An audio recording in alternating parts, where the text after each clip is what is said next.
everybody, it's Joe Perrott, founder of the Ladies Working Dog Group. Are you feeling stuck with your gun dog training? Trust me, you're not alone, and that's exactly why you need to be here. Every week, we're bringing you the best tips and hacks to make training your gun dog easy peasy. We'll keep it straightforward, no fuss, just actionable guidance that you can put straight to use. So let's get started. Hello and welcome to another episode of Found It Fetched It. This week, Claire Daniel and I are going to be talking all about why you may need to think twice about getting another dog and how they may not be the answer. Let's chat about this because I know I'm the first person to put my hand up and say I want a new puppy. What are some of the most common reasons people feel they need to get another dog? So firstly, Joe, I'm like you. I need another dog, and I have got a multi-dog household. But my husband, John, will very honestly tell people that if he had it his way, he would be a one-dog household. I do think, and going into your question, I think in the gun dog world, one of the reasons people might have multi-dog households is because they're developing the next dog to take over from one that's going to be retiring. So I think when you look at it from that perspective, that's one reason that people would benefit from having multiple dogs. But most of the time, the reasons that people want a second dog are not that. And quite honestly, probably it wasn't the answer. That's the truth of it, if we're honest. I completely agree with you because sometimes I almost feel the need for another dog. And I completely forget the point I'm going to get another dog, that I've already got stuff I'm working on with the current dogs. So this for me, it isn't a case of like, I've got one dog and I'm worried about the dog being lonely, or that I'm even wanting the new challenge a puppy will bring. This is more about me being like, fresh start. Let's have a new puppy. Yeah, that's exactly it. And I think for a lot of people, sometimes we get so far on our journey with our dog, and we can maybe separate this out a little bit during the podcast to pets and then maybe more like working homes, because it is a little bit different. But I think a lot of the time you get going with a dog, and we all make mistakes during that journey, and we think, oh, I wish I'd done that differently in the beginning. So for some people, the reason they want to get another dog is because they think I could do better next time. I could achieve more next time. I won't make those mistakes next time. But then the next dog is a new dog with a different personality and a different temperament and different drives and different motivators. So all the stuff you learn with that first dog may not even be applicable to this second dog. So then you're back to square one from the beginning, because it's like I'm not having the same issues and I'm not having the same challenges. So all the things I learned from dog one, I'm not even using with dog two. Does that make sense? Yeah, absolutely. And I almost think sometimes as well, there's that feeling that I'm a better trainer now because the years have gone on. So even if dog two is harder worked in different ways, I'm ready for it. But the reality is we are not ready for it because we actually haven't been through those issues ourselves, have we? No, exactly. That's exactly it. It's so complicated and so complex. And I think the reality is we learn from every single dog. Every dog has a different personality and it makes us a better trainer. But that doesn't mean that we're going to achieve the things that we maybe wanted to achieve with dog one, with dog two, because dog two isn't dog one. Does that make sense? That it just doesn't. In your head, it makes sense in the moment because you're like, yeah, I've learned this, and now to achieve this, I'm going to do this. But then you get dog two, and dog two is completely different, and you think all the stuff I just learned with dog one, dog two doesn't care for.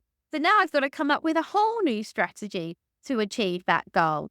And so it is, but I think from that perspective, it's great learning. And from that perspective, it makes you a better trainer, but it doesn't necessarily make for a calm, peaceful household if you're with pet dogs. Yeah. And also we tend to have some misconceptions, I think, around things like dog one is going to help me train dog two. Or dog one will be absolutely fine. The dog two's just come into their household. But these things are not really the case. They can actually cause more issues with the dog one, can't they? Yeah. So Indy was a prime example within our household. She would have much preferred to be a single dog for the entirety of her life. I'm fully aware of that. Don't get me wrong. She loved, love might not be the right word, but in human terms, she loved Dude and Roe and then Jeannie. But the bottom line was she wanted the full undivided attention. She much preferred her single walks with me, her single training sessions with me.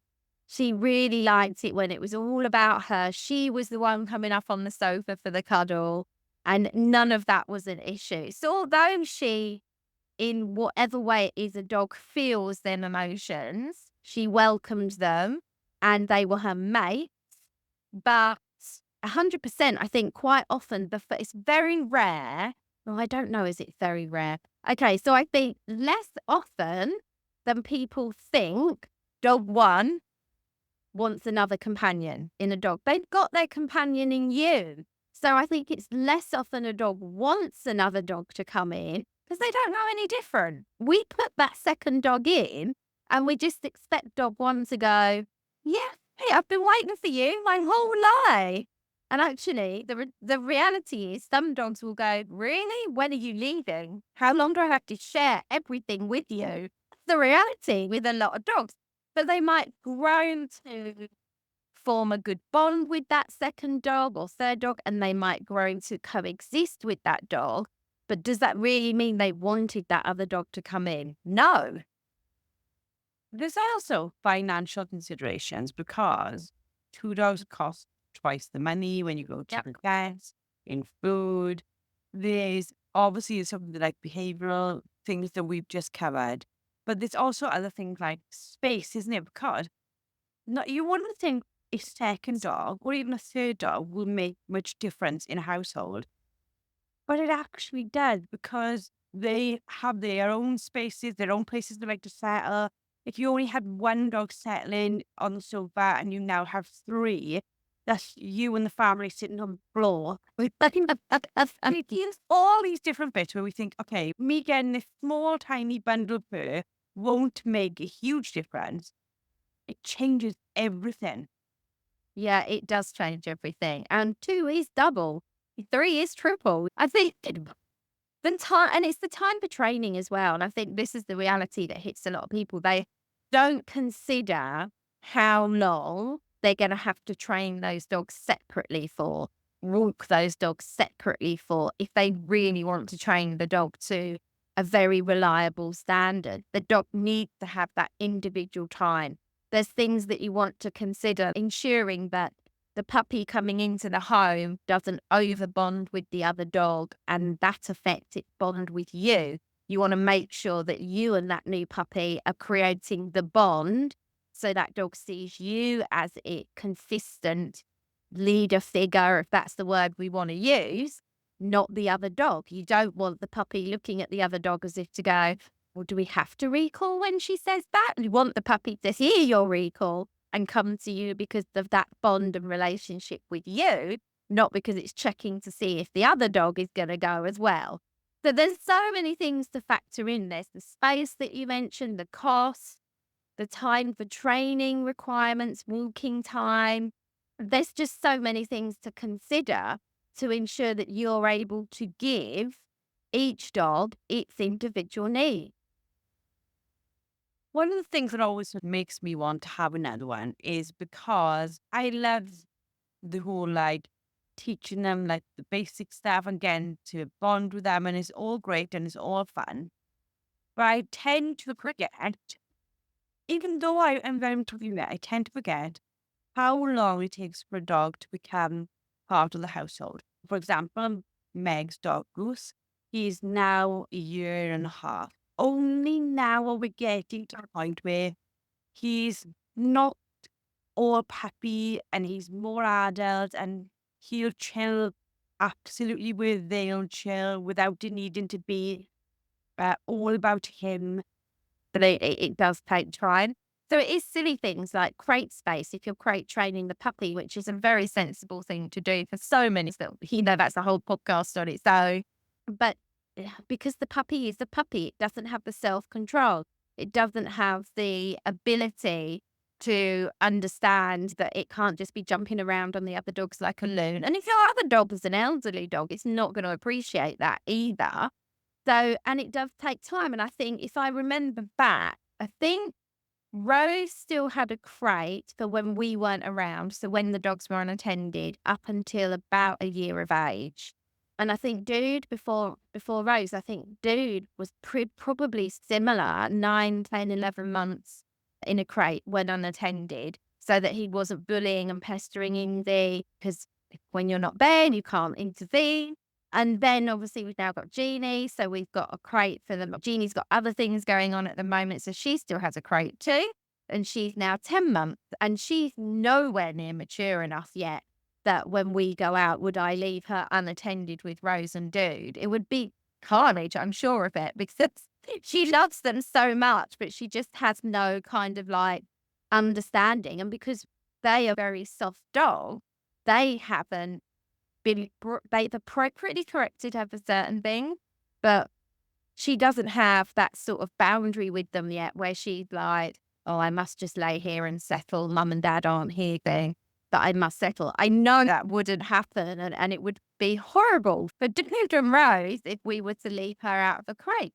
So then things like that people don't even really think about sometimes when they bring that new puppy in, when it's how long will it be before that puppy is mature enough mentally to not require the crate and to be able to be less like the other dogs. There's just so many factors, isn't there, to think about.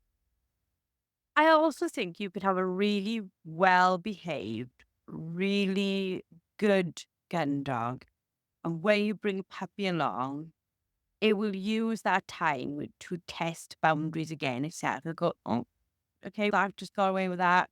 Am I going to have a little go with that? And even though they know what the routine is, they will definitely, without a doubt, use it as an opportunity to see what they can get away with now the lay of the land has changed. Yeah, everyone just has to remember dogs are opportunists. They really are. And they've only got to take that opportunity and it be self-rewarding that one time, that they're going to keep trying that again and again until that behaviour maybe goes extinct because it's been unsuccessful so many times. But yeah, you have to consider these things. But at the end of the day, I love having a multi-dog household. I really do. But it is hard work. It 100% is hard work. And my dogs have got great temperaments, but it's still really hard work. Sometimes when I work with owners who maybe one of the dogs in the household is a resource guarder or one of the dogs has separation anxiety, it's so much harder to resolve those issues when you've got a multi-dog household. So much management has to be put in place whilst we're doing behaviour modification. So it can be a major, major thing, and that can be very time consuming and quite soul destroying as well for the owner. Having a new pup also completely changes our focus, doesn't it? Because we are working so hard to teach the new pup good behaviour. We can inadvertently, with no intention in the world, end up ignoring the older dog. Yeah, that can happen, and that can cause resentment. So you do see sometimes the older dog, you'll see things happening in their temperament, personality, where you're like, this is a bit out of character. And that's because they're not getting the time, the training, the individual kind of time with you that they normally get. So they can feel some sort of resentment toward that puppy because they're not getting that. And I think that's one of the reasons why we try to educate owners so much on how to integrate a new puppy successfully into the home or a new dog successfully into the home, because those initial integration times will help the older dog cope and learn that this new dog coming into the home doesn't mean that their life is not still fulfilled and doesn't mean that they're not still going to get the things that they adore getting from you. But that again takes time management and planning from the owner's perspective to understand that this effort needs to be going into the implementation of bringing that puppy into the home so that you're not putting the older dog's nose, I think, their nose out of joint. What's the saying? Put the plan. Out of joint. Thank you. You have to. The older dog's nose is not put out of joint. That's it. That's how you say it, isn't it? By that new puppy coming in. Not one podcast could go by where I don't have a Clarism come out, honestly. Terrorism, I love it. It's going to become great. What are some of the sort of alternative solutions to the common problems we see where we think the second dog is going to solve? When you're thinking, this dog can't do this, so getting this new dog will solve that. Cool. I think having flexibility around what you're doing with your current dog. If you think about the podcast we did, Round Peg, Square Hole, or Square Peg, Round Hole, whichever way round that was, I never remember. When you think about that podcast, just because the dog you've got currently perhaps cannot do what that original goal was, maybe there's other things you could do with that dog. Quite often I talk to people and they say, oh, my dog's not really into this. What can I do instead? There are so many fun activities you can do with your dog. That doesn't mean that just because your dog can't do, and let's say agility as an example. Let's just say your dog isn't into agility or you start agility, the dog maybe isn't as fast as you thought it was going to be. There are plenty of other sports you could try with your dog instead of agility, rather than go, this dog can't do agility, so I'm going to get a new dog in to do agility. Things like that. Because at the end of the day, for me, doing a sport with my dog is a bonding experience for me and the dog. It's been quite a recent thing for me now, this kind of openness to exploring, doing other stuff. I love gun dog work and Rose loves gun dog work and she's amazing at gun dog work. But she also really loves doing flashy heel work and position transition. And we have such a great time together doing that. And it's just a little bit different. So it's thinking outside the box. What else can I do with my dog that's bonding and fun rather than just getting stuck in this one little rut with the dog and feeling like it's that or nothing? I can completely agree with that. And you get to the point where you think, am I flogging a dead horse here on this one thing? Or am I continuing to keep coming at the problem the same way? Even though I think I'm not, am I coming at it the same way? And if I got another dog, would the problem be that I personally have still not grasped how to train this? Because I believe the dog, if I had got it, would have got this by now. Does that make sense? Like, is It makes complete sense. or is it my teaching of the dog? I tend to sometimes think, oh, if I want to do field trials, my dogs are 12, or if I want to do working tests, my dogs are 12. And then I'm thinking, but is the answer a new pup? Or should I still get my dogs to the level that they could do a test? And now I look for the new challenge because I know this dog got to test level. So at least I've got a clue what that looks like. Yeah, that's a really great way of thinking about it, Joe. It really is. And if you take working tests as an example, you've got veteran working tests. So even an older, more senior dog, if you get them to that level, can to put into working tests. And I think that then goes to another podcast, the age race. Why are we so hung up on how old the dog is and whether they can do this skill set? There's so many things to consider, but you touched on something and you said about the way you were teaching it. That's absolutely the key because maybe the dog can do it. It's just the way you've been communicating to that dog isn't right for that dog. So this is where having flexibility as a trainer, and when I say trainer, the dog's trainer, so the handler or owner is the trainer, having that flexibility to adapt how you're teaching a skill set. Your dog might be really capable of doing it. It's just the way you've been trying to do it hasn't been right for that dog. I'll tell you something that I learned this week, and you'll be like, well, I've probably told you this 1,000 times, you crazy woman. But we've learned so much in our live coaching about what sort of commands and cues do I need? What don't I need? How can I make it work for me? And I've had this on-off problem with my two where if they are sitting by inside of me and I send one, sometimes the other goes. And I get not frustrated about it. I'm like, well, why does this keep recurring it's not every time. It's like, Yeah. I've been teaching a whole new command, which is behind. So when somebody brings me something and I say behind, they're not allowed to sit level with the other dog. They've got to go back and foot. And now they've stopped running in because they know if I'm the dog in front, I'm going next. So they chilled. And if I'm the dog behind, I'm not going next. Yep. Again, that's probably an unwritten blinking gun dog rule somewhere or gun dog training section that I missed, if that makes sense. But then always our dogs will think that they can't be fixed, for want of a better word. It can sometimes just be our out of the box thinking. Said, and that's exactly it. It's that way, having them side by side wasn't working. So you changed it and it worked. And I think that can be applied to everything we do with our gun dogs, and that's where we always say, work with the dog in front of you. That's the saying that we always say. And that's absolutely it in a nutshell.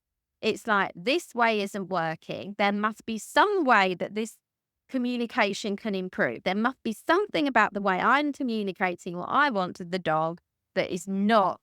Because let's face it, there are very few dogs out there who purposefully do something wrong. They're not out to get us. It's just that they're not understanding what it is we're asking them to do. So changing the approach or changing the setup, or that's thinking of your 3Ds, isn't it? So your duration, your distance, and your distraction, taking those things into account and going, what can I change to make this clearer for the dog so that the dog can get this right? And that's exactly what you did. Yeah, for mine too, it was about creating this whole new word of behind, which isn't a new word, but it's just that telling them what I wanted to do. It actually eliminated a distraction because they went, oh, I don't have to jostle the position to see who's next. She's made it really clear who is next. Exactly. But I think as well, say for example, 3 weeks ago, I'd gone and convinced my husband, because I was trying to convince him I wanted to work in Cocker. What was I thinking? Then I would have still not solved the problem with the initial two. I would have just added another dog. Probably, in all seriousness, if I'm honest, would have just learned the same problem because she would have seen it in the other two. Exactly. 100%. If you can't adapt with the dog you've got, how are you going to adapt with the next dog? You can't. It's about mindset, changing your mindset, being open to different methods, to being open to different techniques, to being open to watching what the dog is telling you. And I think that's often what's missing from training is the ability to look at the dog and read what the dog is telling you by their responses to what you're teaching. Does that make sense? Yeah, and I think a lot of that is because as owners, as handlers, we are trying to make sure what we're doing ourselves, as much as we're trying to read our dog's body language, we're slightly unfocused, even in thinking, how am I going to teach this? Even that thought in itself has unfocused us. Exactly. Yeah. The thing is, we sit here talking about it and we're like, oh yeah, got it now, get out on the field. And then you get on the field and you're like, what did I think? What did I say?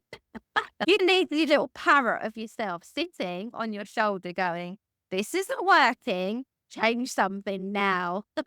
You could say, okay, this has gone wrong twice. You need to change something now. Stop being on repeat every time. I think everyone would download it because we all forget that one. We'll wrap up this podcast.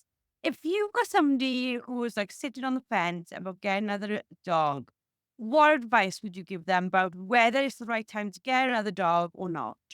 Okay, so can I give a few bits? So, firstly, get the dog for you, not for the other dog. That's really super important. A lot of people think they're getting the dog to help the other dog. So rarely is that the answer. So make sure you're getting the dog for the right reasons for you, not for the other dog. Secondly, make sure that your dog doesn't have, okay, how do I word this? Dogs are not perfect. I think this is important to say on this point. Dogs are not perfect. The next thing I'm going to say isn't saying your dog has to be perfect before you can get another dog. But if you have got serious behavioural problems or serious training problems, getting another dog at that point before those things are resolved is not a good idea.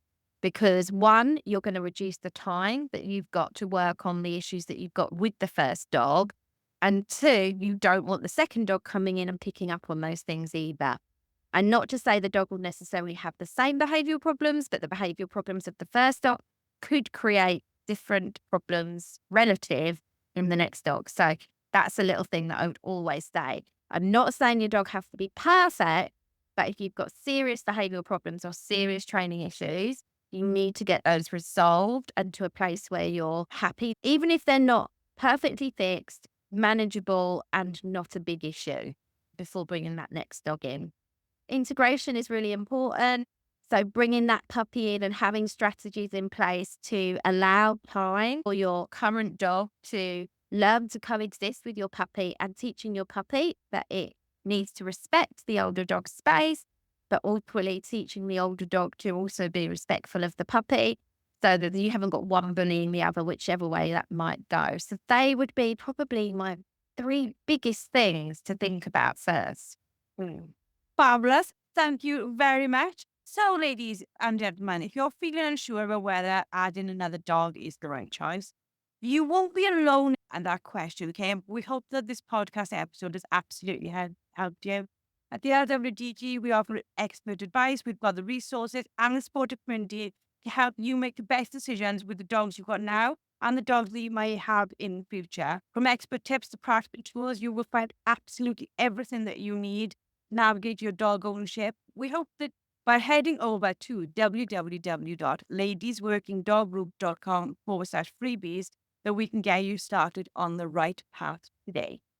Thank you, Kay, for another amazing episode. Thank you to everyone for listening. We hope to speak to you all next week. That's it for today's episode. A massive thank you for tuning in. Don't forget to head over to the LWDG and sign up for our membership. Get access to expert-led training, a wonderfully supportive community, and the resources you need to become a confident and skilled gun dog trainer. Let's take this journey together, because no woman should have to train her gun dog alone. We'll see you all next week.